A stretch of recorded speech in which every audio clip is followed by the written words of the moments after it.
नमस्कार दोस्तों, स्वागत है आपका पॉलिटी स्टडी यूट्यूब चैनल। जेल प्रेरी विशेष आपदा प्रबंधन के महत्वपूर्ण 80 प्रश्न आपके लिए लेकर आऊं फटाफट और क्विक रिवीजन अपनी रहेगा। देखो, सबसे पहला प्रश्न आपके लिए बोर्ड पर दिया हुआ है। निम्नलिखित में से मानव रचित आपदा का उदाहरण नहीं है। यानी ऐसी कौन सी आपदा है जो मानव रचित नहीं होकर कैसी आपदा है, वो प्राकृतिक आपदा है। तो देखो, परमाणु युद्ध मानव रचित है, यातायात दुर्घटनाएं हैं, कोयला की खदानों में आग, जबकि भूस्खलन ये कैसे होती है, प्राकृतिक होती है। नेक्स्ट देखो, बाढ़ की चेतावनी मिलने पर सभी विद्युत उपकरण क्या कर देने चाहिए। ऑप्शन दिया हुआ है यहाँ पर, चालू करने चाहिए, बंद करने चाहिए या कुछ भी कर सकते हैं। तो हमेशा क्या करना है, चेतावनी मिलने के बाद बंद कर देना चाहिए। नेक्स्ट देखो, एनडीआरएफ का फुल फॉर्म क्या होता है। एनडीआरएफ का फुल फॉर्म क्या होता है, तो इसका फुल फॉर्म होता है नेशनल डिजास्टर रेस्पॉन्स फोर्स। यानी इसका फुल फॉर्म याद रखना बहुत महत्वपूर्ण एग्जाम की दृष्टि से। नेशनल डिजास्टर रेस्पॉन्स फोर्स इसका होता है। नेक्स्ट देखो, निम्नलिखित में से अग्निशमन पार्टियों के प्रकार नहीं है। यानी कौन सी पार्टी है जो अग्निशमन पार्टियों में नहीं आती है। देखो, फायर पिकेट पार्टी होती है, फाइटिंग पार्टी होती है, फायर सल्वेज पार्टी होती है, जबकि माइन एंड लेविस पार्टी इस प्रकार की कोई पार्टी नहीं होती है। भूकंप आपदा उदाहरण है। भूकंप जो आपदा होती है किस प्रकार का, मानव रचित इनमें से नहीं, कोई भी नहीं, या प्राकृतिक। तो भूकंप एक प्रकार से प्राकृतिक आपदा है, मानव रचित किसी प्रकार की आपदा नहीं होती है। आग और वस्तुओं के बीच विकिरण रिक्त स्थान के कारण से नियंत्रित में रहता है। आग और वस्तुओं के बीच किस कारण से, तो पानी के कारण है। विकिरणों का क्या होता है, आवरण है, वो एक नियंत्रण में रहता है। नेक्स्ट देखो, आपदा के कितने प्रकार होते हैं। तो आपदा की ओर मैं आपदा प्रबंधन 2005 के एक्ट की बात करूं तो दो प्रकार की आपदाएं होती है। अगर दो ऑप्शन नहीं हो तो तीन, जिसको जैविक आपदा भी शामिल कर लिया जाता है। समुद्र के भीतर भूकंप द्वारा जनित विशाल लहरों को क्या कहते हैं। भूकंप द्वारा समुद्र के भीतर अगर भूकंप जनित विशाल लहरें आती है तो उनको कहा जाता है सुनामी लहरें। और समुद्र में जो आने वाला भूकंप है उसी को क्या बोलेंगे, सुनामी कहा जाता है। नेक्स्ट देखो, किसकी रिक्त स्थान दिया हुआ है कि अनुपस्थिति में आग नहीं जलती है। तो कभी भी ऑक्सीजन जब नहीं होता है तो आग नहीं जलती है। तो ऑप्शन क्या हो जाएगा, सी राइट होगा। सुनामी, नेक्स्ट क्वेश्चन नंबर 10 देखो, सुनामी रिक्त स्थान किस प्रकार आपदा का उदाहरण है। तो सुनामी एक प्रकार की समुद्री भूकंप कहा जाता है इसको, एक प्रकार की प्राकृतिक आपदा होती है। आपदा मुख्य रूप से प्राकृतिक और कृत्रिम यानी मानव जनित दो ही प्रकार की आपदाएं। प्राकृतिक जैसे भूकंप है, आग है, सॉरी भूकंप है, या फिर मैं कह सकता हूँ सूखा है, भूस्खलन है, ठीक है, सुनामी है, ये प्राकृतिक आपदाएं हैं। जबकि मानव जनित आपदाओं की बात करें तो युद्ध एक मानव जनित आपदा हो सकती है, बीमारियां, महामारियां, ये सारी चीजें इसमें इसमें शामिल है, बम वगैरह। बम विस्फोट किस प्रकार की आपदा का उदाहरण है। तो बम विस्फोट है मानव रचित आपदा का एक प्रकार का उदाहरण है। नेक्स्ट देखो, भारत में बाढ़ की पूर्व सूचना जारी करने के लिए मुख्य संस्था है। बाढ़ की पूर्व सूचना जारी करता है केंद्रीय जल आयोग, CWC, सेंट्रल वाटर कमीशन है, इसके द्वारा जारी की जाती है। नेक्स्ट देखो, एनसीसी कैडेट आपदा में कैसे मदद कर सकते हैं। जो एनसीसी कैडेट होते हैं वो आपदा के समय किस प्रकार से मदद कर सकते हैं। तो यातायात नियंत्रण करने में क्या करते हैं, मदद कर सकते हैं। प्राथमिक चिकित्सा देना, जनता का मनोबल बढ़ाना या उपयुक्त सभी। तो सभी क्या हो जाएगा, सही होगा। निम्नलिखित में से प्राकृतिक आपदा है, प्राकृतिक आपदा कौन सी है। बवंडर, रासायनिक युद्ध, ग्लोबल वार्मिंग या गैस रिसाव। तो बवंडर होता है, इसे राजस्थान में बगुड़िया कहा जाता है या बबूड़िया कहा जाता है, इस प्रकार का चक्रवात ये बवंडर होता है, वो प्राकृतिक आपदा होती है। क्षतिग्रस्त भवनों से सामान निकालना, स्पेस खालिस्तान दिया हुआ है, सेवा की जिम्मेदारी होती है। किसकी जिम्मेदारी होती है, यानी क्षतिग्रस्त भवनों से सामान निकालना, प्रशिक्षण सेवा, निस्तारण सेवा, आकस्मिक सेवा या कल्याण सेवा, किस प्रकार की सेवा होती है। तो ये होती है निस्तारण सेवाएं, ध्यान रखना इसमें, ठीक है। नेक्स्ट है, national institute of disaster management स्थित है। National institute of disaster management को कहा जाता है आपदा प्रबंधन। यह संस्थान कहां पर है, तो ये नई दिल्ली में स्थापित है। नेक्स्ट क्वेश्चन है, निम्नलिखित में से आपदा के प्रकार बताओ, कौन से आपदा के प्रकार होते हैं? तो देखो, प्राकृतिक आपदा होती है, मानव रचित आपदा होती है और जैविक, तीनों प्रकार की आपदाएं होती है। नेक्स्ट देखो, निम्नलिखित में से आग बुझाने के उपकरण है, कौन से उपकरण है जिससे आग बुझाई जा सकती है? रेत डालकर आग बुझाई जा सकती है, बेलचा से किसी प्रकार से वस्तुएं रेत डाली जा सकती है, या पानी डालकर, यानी उपयोग सभी क्या हो जाएंगे? राइट होंगे। जिला स्तर पर आपदा प्रबंधन की जिम्मेदारी किसकी होती है? जिला स्तर पर किसकी होती है? राज्यपाल, राष्ट्रपति, जिलाधीश। तो जिलाधीश यानी डिस्ट्रिक्ट जो मजिस्ट्रेट होता है या दंडाधिकारी जिसको कहा जाता है, उनकी जिम्मेदारी होती है। निम्नलिखित में से प्राकृतिक आपदा का उदाहरण नहीं है। प्राकृतिक आपदा, बाढ़ प्राकृतिक आपदा, युद्ध मानव जनित आपदा होती है, बादल फटना, सुनामी, ये प्राकृतिक आपदा है। निम्नलिखित में से नागरिक सुरक्षा सेवाओं के प्रकार बताओ। नागरिक सुरक्षा सेवाओं के आपको प्रकार बताने हैं। मुख्यालय सेवा, निस्तारण सेवा, वार्डन सेवा, ये सभी प्रकार की सेवाएं नागरिक सुरक्षा सेवाओं में शामिल है। नेक्स्ट देखो, युद्ध एक आपदा का उदाहरण है। युद्ध किस प्रकार की आपदा का उदाहरण है? तो युद्ध एक मानव जनित आपदा का उदाहरण है, प्राकृतिक इसमें से कोई बाकी नहीं है। निम्नलिखित में से आवश्यक सेवाएं कौन सी है? कौन कौन सी है जो आवश्यक सेवाओं में शामिल है? देखो, हवाई अड्डे आवश्यक सेवा है, आपातकाल में भूकंप, भूस्खलन, इसमें सबसे ज्यादा काम आते हैं। ठीक है, बंदरगाह का संचालन करना, चिकित्सा सेवाओं के, दवाओं की आपूर्ति, दोनों ही आवश्यक सेवाएं। अच्छा, विद्युत, जल और स्वच्छता की सेवाएं, ये सारी आवश्यक सेवाएं, तो उपयुक्त ऑप्शन सभी सही होगा। घबराहट पर काबू पाने का तरीका नहीं है, यानी गलत तरीका कौन सा है इसमें से? बाकी तो सारे सही है। अफवाह पर ध्यान बंद कर दें, अफवाह पर कोई ध्यान नहीं देना है। लोगों को मारपीट करे, ऐसा कोई तरीका है कि मारपीट करने से घबराहट कम होती? कभी कोई चांस नहीं होता है। भरोसा उत्पन्न करने के लिए जनता को प्रशिक्षित करे, बचाने के लिए सेवा है उसका प्रबंधन या मैनेजमेंट करे। भारी बारिश आना आपदा का उदाहरण है। भारी बारिश किस प्रकार की आपदा होती है? तो ये भारी बारिश है, बादल फटना है, सुनामी, ये सारी चीजें प्राकृतिक आपदा का उदाहरण होती है। नेक्स्ट देखो, निम्नलिखित में से आग बुझाने वाली पार्टी का नाम है, कौन सी पार्टी है जो आग बुझाने का काम करती है? ठीक है, कल्याण सेवा, निस्तारण सेवा, फायर पिकेट पार्टी, कौन सी पार्टी होती है? फायर पिकेट पार्टी आग बुझाने का काम करती है। ये दमकल होते हैं ना, अग्निशमक यंत्र, उसमें ये काम करते हैं। ठीक है, उनको बोला जाता है। बाढ़ आने के दौरान एनसीसी कैंडिडेट की भूमिका बताओ। बाढ़ जब आती है तो एनसीसी कैंडिडेट जो होते हैं वो क्या काम करते हैं? बाढ़ में फंसे लोगों को सुरक्षित जगह पहुंचाना बिल्कुल करते हैं, घायलों को फर्स्ट एड प्रदान करना, जानवरों के कोई स्थान पर पहुंचाना, ये सभी कार्य कर सकते हैं। आतंकवादी गतिविधियां आपदा का उदाहरण है। आतंकवादी है एक प्रकार से मानव रचित आपदा होती है, ध्यान रखना, मानव के द्वारा क्रिएट की हुई बम बनाना, आतंकवादी गतिविधियां, बम विस्फोट, गोलीबारी, सारी इसमें आती है, मानव ही करता है, प्रकृति नहीं करती ऐसा काम। राष्ट्रीय नागरिक सुरक्षा कॉलेज, राष्ट्रीय नागरिक सुरक्षा कॉलेज पूछा है, ध्यान रखना कहां पर स्थित है? तो याद रखना नागपुर में स्थित है। और आपसे ये पूछ ले कि आपदा प्रबंधन मुख्यालय कहां पर है? तो दिल्ली में स्थित है, नई दिल्ली में।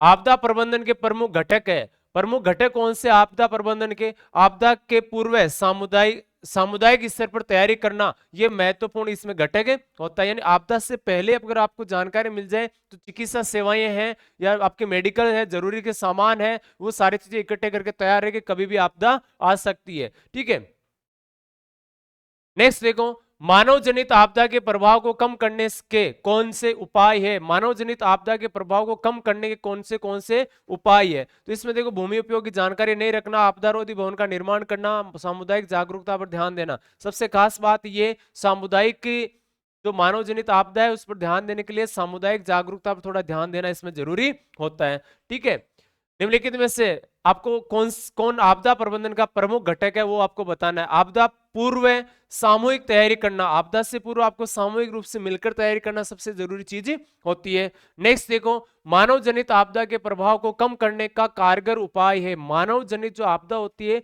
उसके प्रभाव को कम कैसे करेंगे? तो आपदा रोधी भवन का निर्माण करके कम किया जा सकता है।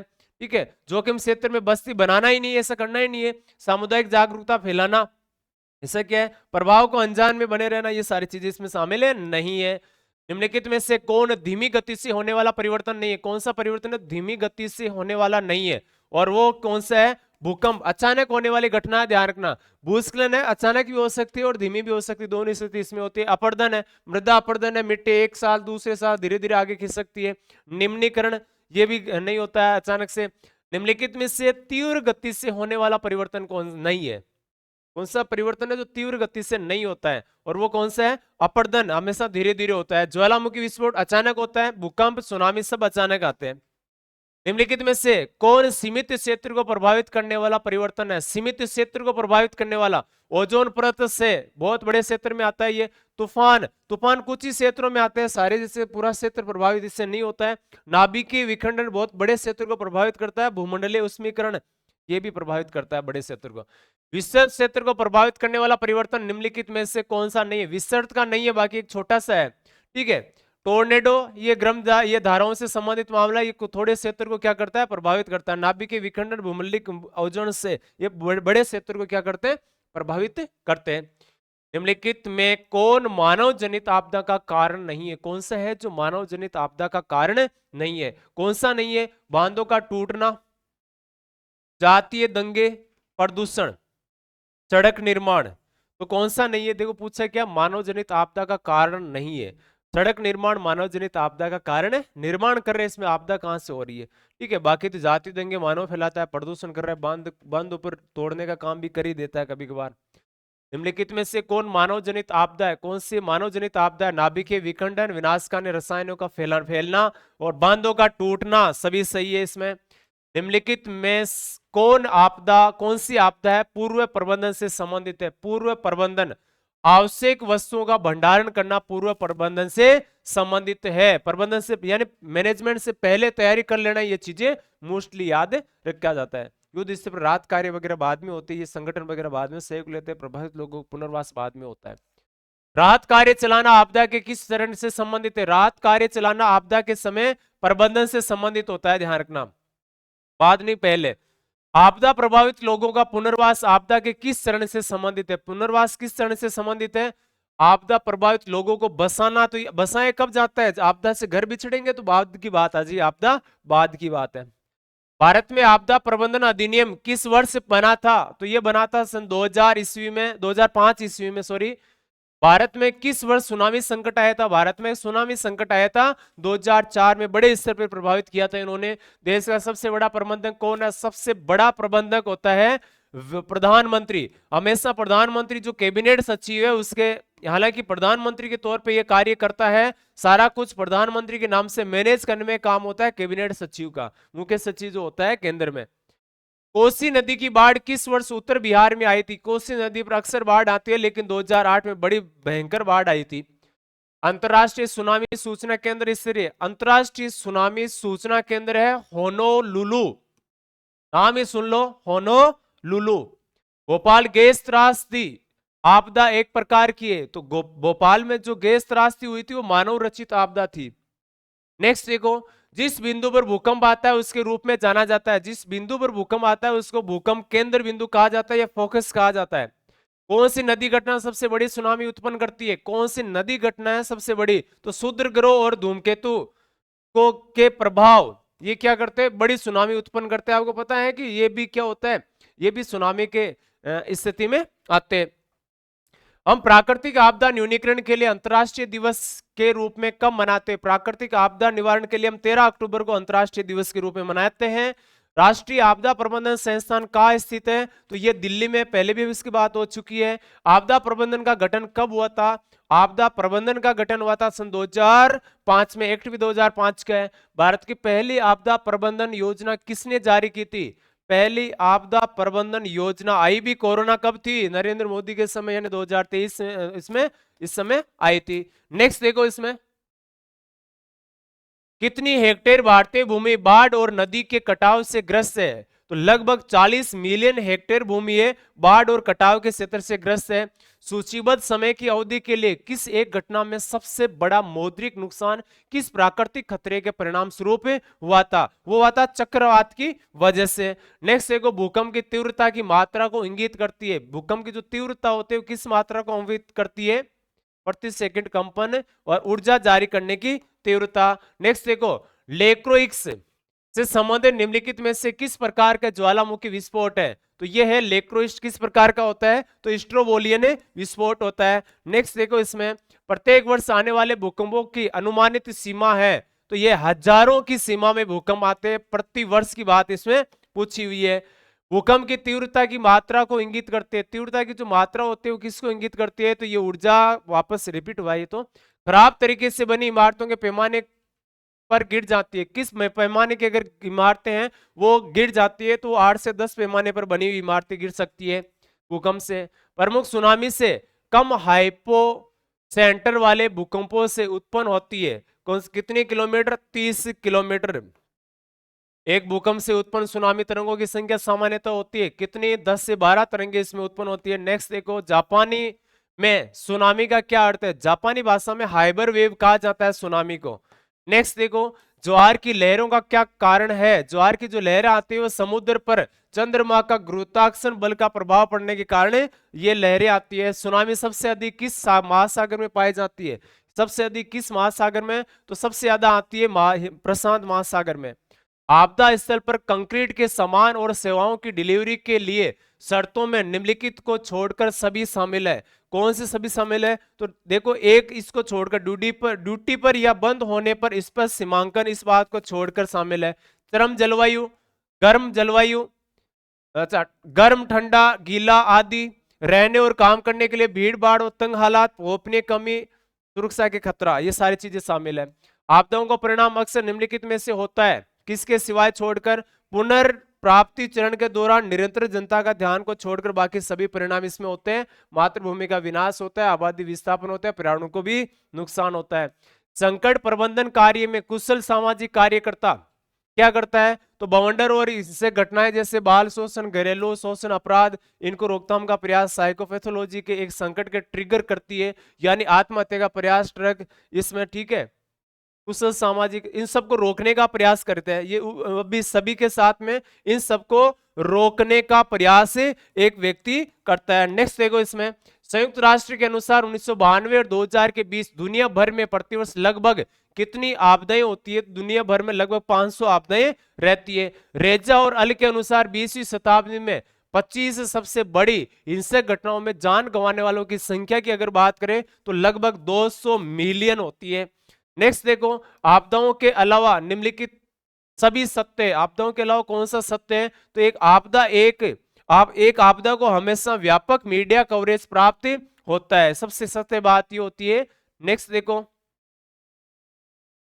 आपदा को कवर करने में निम्नलिखित सभी भूमिकाएं निभाए सिवाय इसके। कौन सी भूमिकाएं आपको निभानी है? समस्या समाधान, राहत वितरण में आ रही बाधाओं को छोड़कर सभी निभाना चाहिए, यानी नायकों की पहचान करता है। आपदा के नायक कौन है? प्रतिक्रिया, विफलताओं के लिए दोष देने का प्रयास, कवरेज की राशि, प्रकार के आधार पर जनता की सहानुभूति, ये सब आकार देता है। आपदा प्रबंधन में 9 कार्य होते। इस मॉडल के अलावा निम्नलिखित के सभी कार्य है। कौन से कार्य? तो उन लोगों को परामर्श दे जिन्हें आघात और शोक का सामना किया है, ठीक है। बाकी सभी कार्य इसमें हो तो परामर्श नहीं देते ऐसा। आपदा प्रबंधन के निम्नलिखित सिद्धांतों में से कौन सा एक आपदा के संगठनात्मक तत्परता और प्रतिक्रिया को सूचित करता है? कौन सा सूचित करता है? तो इसमें सूचित करता है संरचना कार्यात्मक सिद्धांत।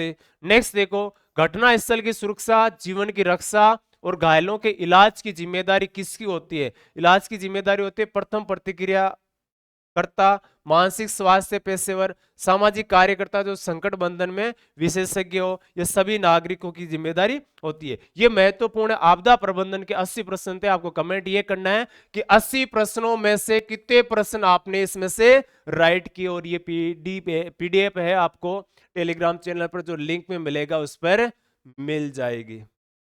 आज के लिए धन्यवाद। जय हिंद साथियों।